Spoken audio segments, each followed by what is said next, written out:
Alors aujourd'hui, mon message portera sur un passage de Deutéronome qu'on va lire ensemble.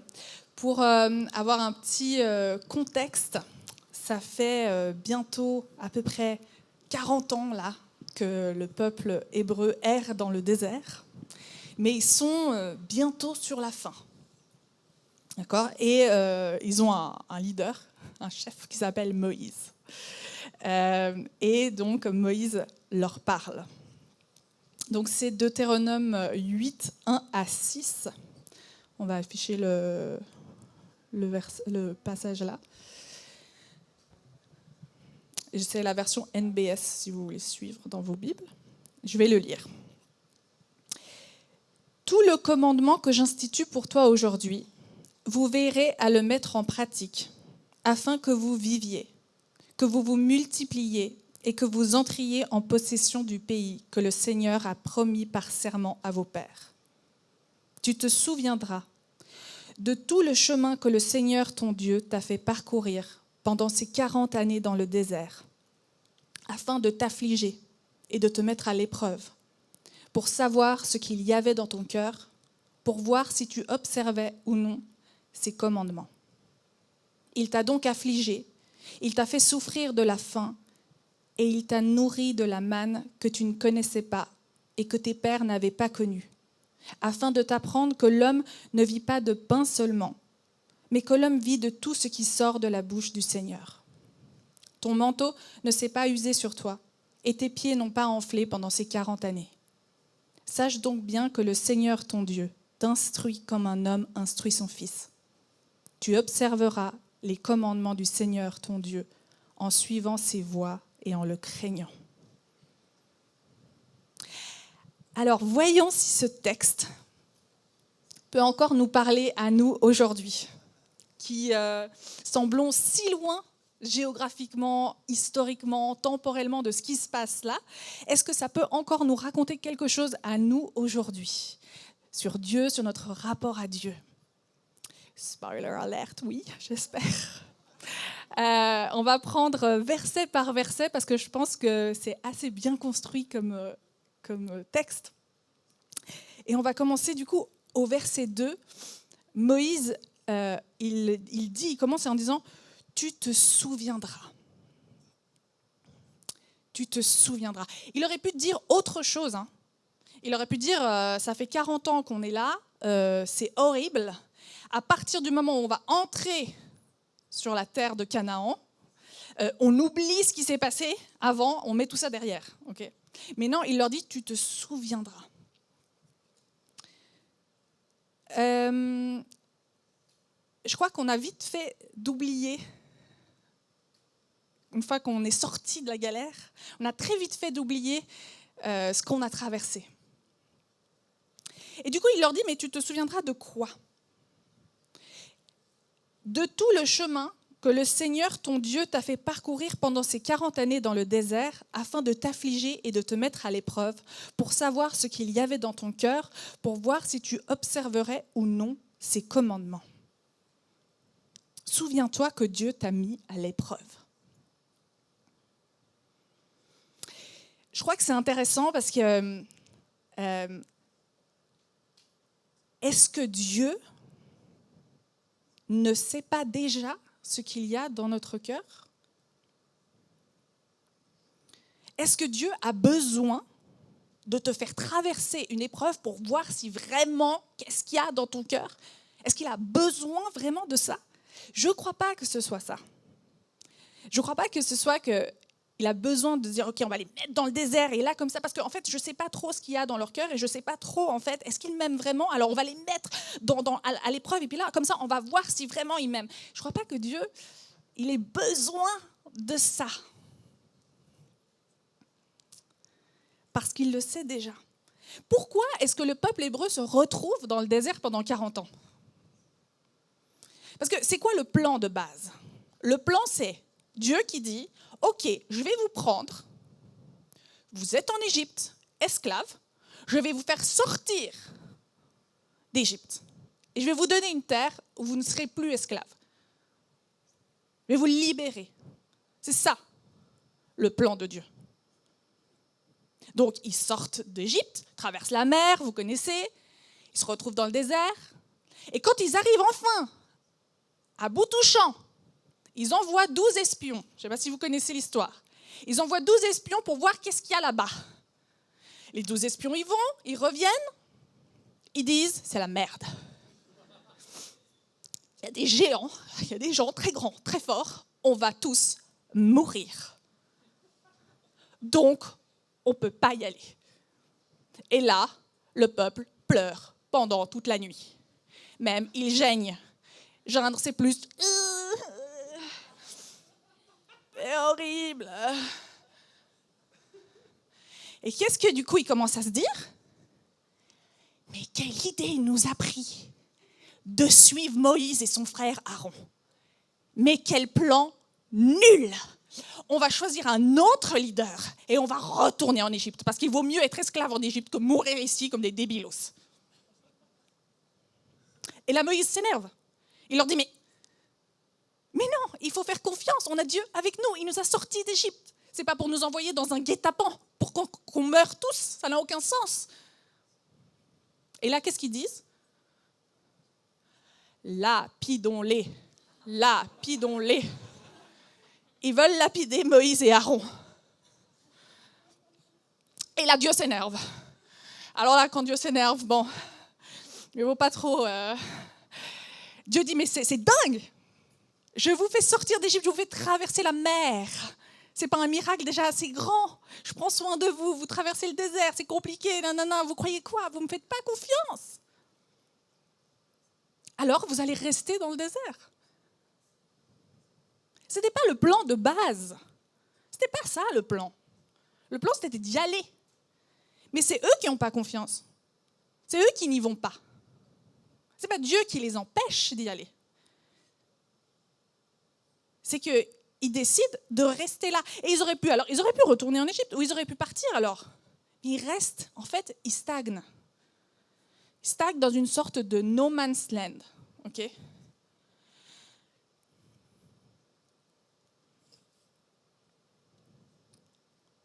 Je crois que le test, parce que ce serait trop facile de dire qu'il n'y a pas de test, il y a un test. Mais je crois que le test de voir ce qu'il y a dans leur cœur, je crois qu'il est pour eux-mêmes. Ce n'est pas Dieu qui a besoin de voir ce qu'il y a dans leur cœur. C'est eux qui ont besoin de voir qu'est-ce qu'il y a dans leur propre cœur. Et en qui est-ce qu'ils font vraiment confiance? Et où est-ce qu'ils mettent leur foi? Et ça risque de prendre un certain temps. Peut-être pas 40 ans, mais il se trouve que ça a pris 40 ans. Peut-être que ça aurait pu prendre moins de temps. Mais ils sont lents à la compréhension. Et ils doivent apprendre quelque chose. Dieu va utiliser ce moment en disant « Je vais vous apprendre quelque chose. » Ok, on va utiliser ce moment pour que vous compreniez, pour que vous puissiez de vous-même aller en Canaan. Je ne peux pas vous pousser, vous ne voulez pas y aller. Les espions, ils ont bien réussi à y aller. Je ne peux pas vous pousser. Il faut que vous appreniez quelque chose. Et du coup, il ne les laisse pas. La punition, ce n'est pas juste de dire, bah voilà, alors maintenant vous restez là, puis vous vous débrouillez. Il prend soin d'eux. Il les nourrit. Il leur donne la manne. La manne, on ne sait pas ce que c'est. C'est une nourriture. On ne sait pas. Et il leur donne tous les jours exactement ce dont ils ont besoin. Ni plus ni moins. Il leur dit, ça ne sert à rien de faire des réserves. Il y en a, ils essayent de faire des réserves. Ça ne sert à rien. Il leur donne tous les jours exactement ce dont ils ont besoin. Et il protège leurs habits pour qu'ils ne se détériorent pas. Et il fait en sorte que leurs pieds n'enflent pas. Donc la suite, c'est verset 3. Il t'a donc affligé. Il t'a fait souffrir de la faim et il t'a nourri de la manne que tu ne connaissais pas et que tes pères n'avaient pas connue, afin de t'apprendre que l'homme ne vit pas de pain seulement, mais que l'homme vit de tout ce qui sort de la bouche du Seigneur. Ton manteau ne s'est pas usé sur toi et tes pieds n'ont pas enflé pendant ces 40 années. C'est ça qu'ils doivent apprendre. C'est que l'homme ne vit pas de pain seulement, mais que l'homme vit de tout ce qui sort de la bouche du Seigneur.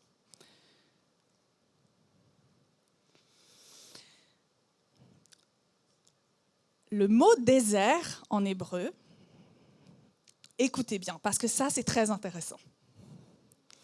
Étymologiquement, le mot désert en hébreu, ça se dit midbar. N'est-ce pas? Et dans midbar, il y a min et dabar. Dabar, ça veut dire la parole, le discours. Et min, ça veut dire hors de, depuis. Donc en fait, le désert, qu'est-ce que c'est? C'est à la fois l'endroit hors de la parole. C'est à la fois l'endroit reculé, à l'abri, loin des discours, loin du bruit. Mais c'est aussi à la fois l'endroit d'où sort la parole. D'où vient la parole. C'est pour ça que midbar, ça veut dire désert, mais ça veut aussi dire la bouche, la langue en hébreu. Donc le désert, c'est à la fois l'endroit où il se retrouve loin de tout, loin du bruit, et à la fois où il se retrouve au cœur de la parole. C'est pas un endroit où il n'y a rien, c'est pas juste un endroit où il n'y a rien. C'est l'endroit où l'être humain se retrouve seul à seul avec Dieu, face à face avec Dieu. Et c'est là où Dieu vient l'aider et vient le libérer. Dans le désert, un désert physique, on dépend des besoins essentiels. Soudainement, tu dépends de l'eau, de la nourriture, et puis de la protection contre les éléments, d'accord, le soleil, la journée, et puis le froid la nuit. D'un coup, ta vie, elle se résume à ça. Et ils n'ont pas moyen d'avoir de la nourriture. Il n'y a pas moyen. Le seul moyen, c'est que Dieu leur donne la nourriture. Par sa parole créatrice, il leur donne la manne qui les nourrit et qui les sauve et qui leur donne la vie.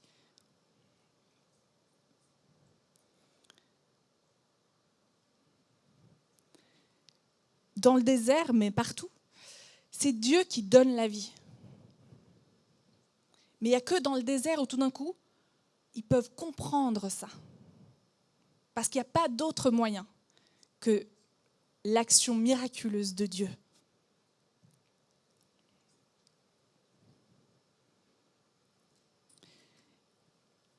Et ensuite, il dit, « Sache donc bien que le Seigneur, ton Dieu, t'instruit comme un homme instruit son fils. Tu observeras les commandements du Seigneur, ton Dieu, en suivant ses voies et en le craignant. » Il parle de la dimension affective de la relation à Dieu. C'est pas juste, ce qu'ils doivent comprendre, c'est pas juste une obéissance servile, mais c'est une obéissance filiale de la relation d'un père à ses enfants. Et qu'il essaye de les instruire et qu'il essaye de leur faire comprendre quelque chose. Pas juste pour les affliger, pas juste pour les faire souffrir, mais pour les éduquer. Je ne crois pas que Dieu il nous envoie des malheurs. Je crois qu'il utilise les circonstances de la vie pour nous montrer à quel point il pourvoit. Et c'est quoi ton désert? C'est quoi les déserts que tu as déjà traversés? Et qu'est-ce que tu fais quand tu arrives dans un désert? Où est-ce que tu mets ton cœur? Où est-ce que tu places vraiment ta confiance? Dans le pain? Dans les choses quotidiennes? Je crois que la vie, elle a plus à offrir que ça.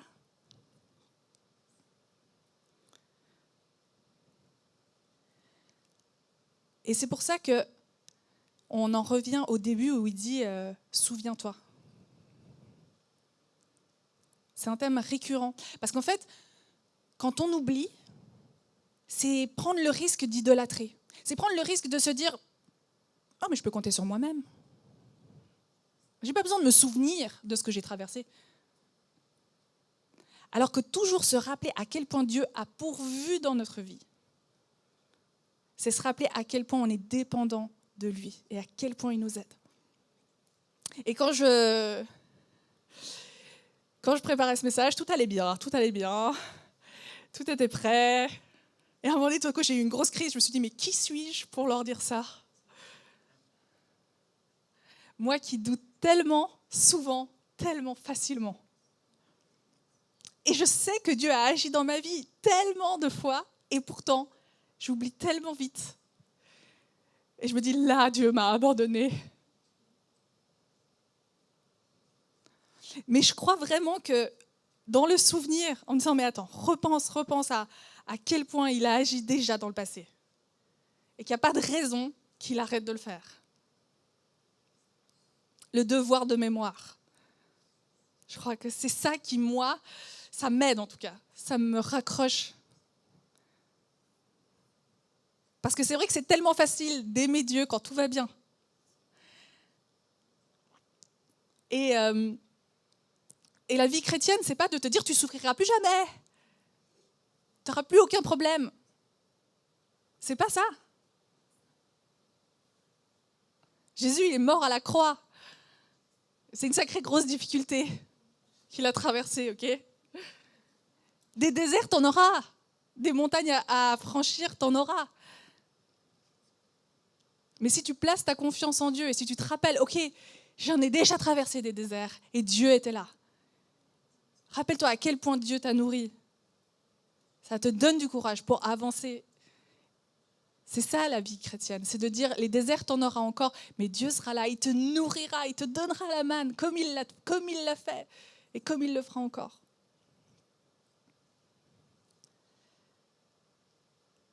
Et puis, quelques centaines d'années après cet événement, il y a quelqu'un qui est arrivé. On l'aime bien, on le connaît bien. C'est Jésus. Et Jésus, il va revivre exactement ça. Il va revivre ce passage-là. Il va passer 40 jours dans le désert. Alors, ce n'est pas 40 ans, c'est 40 jours, c'est à l'échelle de sa vie. Mais c'est hautement symbolique. Et il va jeûner et ça va être dur. Et à la fin de ces 40 jours, qu'est-ce qui va se passer? Il y a Satan qui va venir et qui va le tenter. Et qui va lui dire, ah, bah alors si tu es vraiment le Fils de Dieu, bah, transforme ces pierres en pain et nourris-toi. Et Jésus, il va dire, Et il va citer Deutéronome 8. Et il va dire, non, parce qu'il est écrit que l'homme ne vivra pas de pain seulement, mais de toute parole qui sort de la bouche de l'Éternel.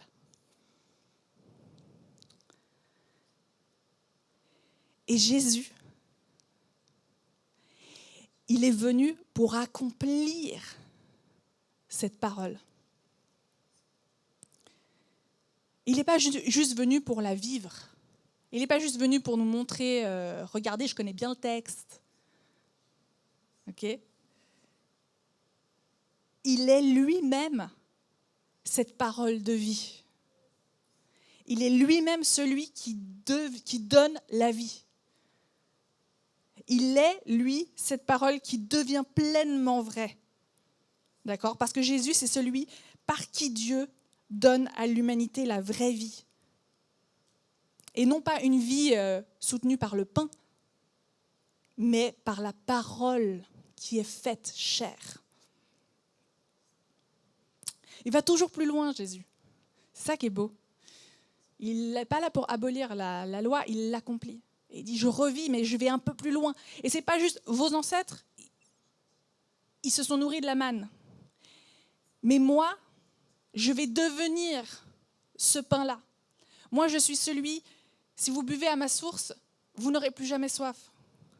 Si vous me mangez, c'est bizarre, mais vous n'aurez plus jamais faim. Parce que je suis la parole qui donne la vie.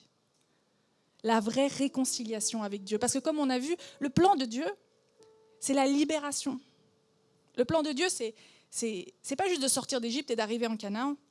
Il y a une histoire plus large, il y a une volonté plus large pour l'humanité entière. D'une libération profonde, d'une vraie libération. Et Jésus, il vient la donner. Et il vient dire, par moi, tu peux vraiment vivre, avoir la vie éternelle, te réconcilier avec Dieu. Et c'est ça la vraie vie. c'est pas le pain, c'est pas ça. On a tous besoin de nourriture, évidemment, ok? Mais ça ne nous suffit pas à vivre pleinement. On a besoin de paroles vraies, on a besoin d'amour, on a besoin de sens. Et ce que la Bible appelle la parole qui sort de la bouche de Dieu, c'est cette source de vie et de sens.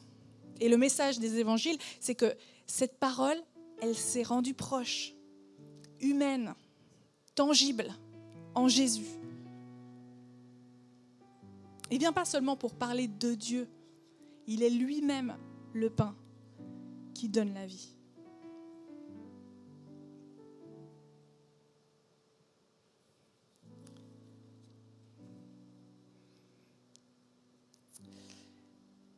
Donc dans un instant, on va pouvoir prendre la communion.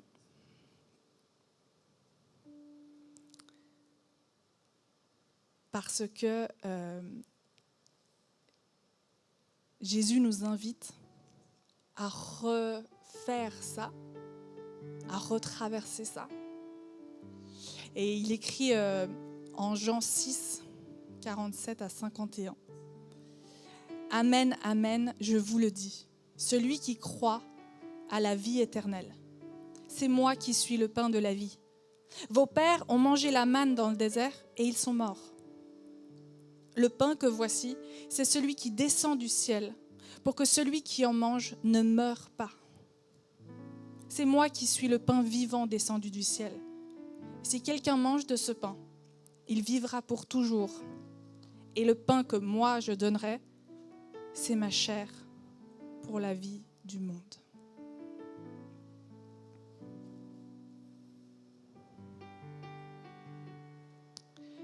Je vais prendre un petit...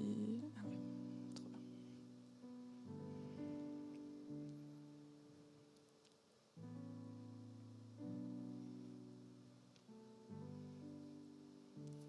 Merci.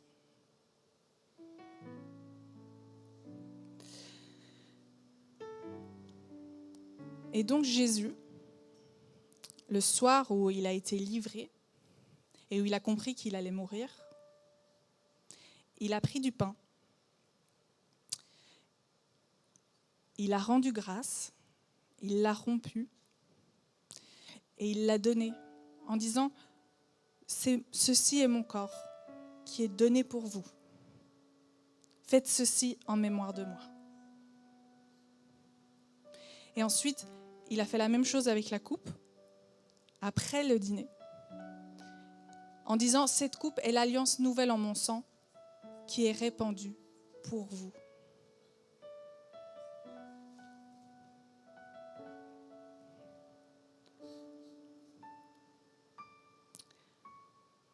Je vous invite, si vous pensez que Jésus est votre Seigneur et Sauveur, si vous pensez qu'il a accompli cette parole et qu'il nous permet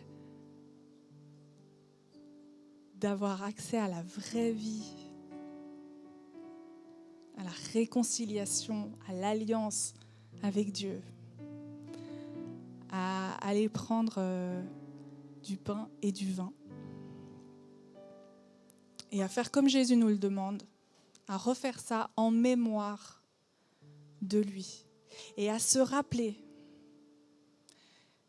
les déserts que vous avez traversés, et à quel point Dieu vous a porté, relevé, réconcilié.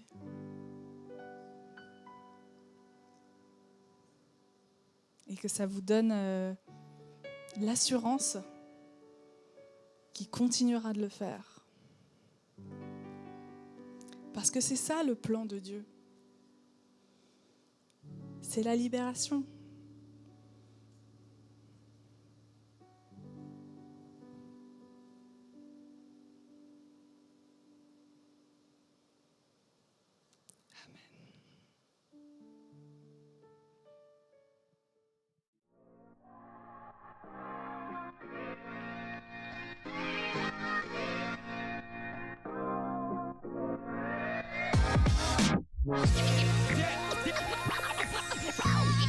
Amen.